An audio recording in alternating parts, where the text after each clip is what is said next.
性的協同、人才的協同方面，都會有新的進步的。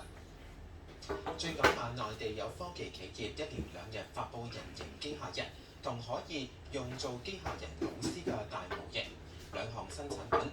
創辦人之一嘅彭志輝26歲嘅時候獲華為以高薪聘請，被內地傳媒叫做天才少年，而家再成為網上熱話。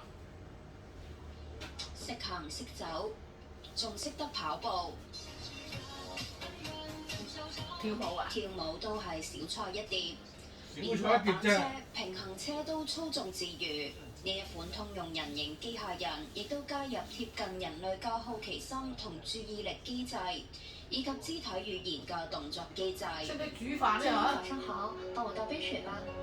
團隊推出嘅另一個新產品係被形容為機械人老師嘅具身基座大模型，可以提供基礎教育同職業教育，令到機械人唔需要針對每個新任務重新訓練，可以結合網上影片同真實人類示範進行學習，增強模型對人類行為嘅理解，亦都可以應用到唔同機械人形態。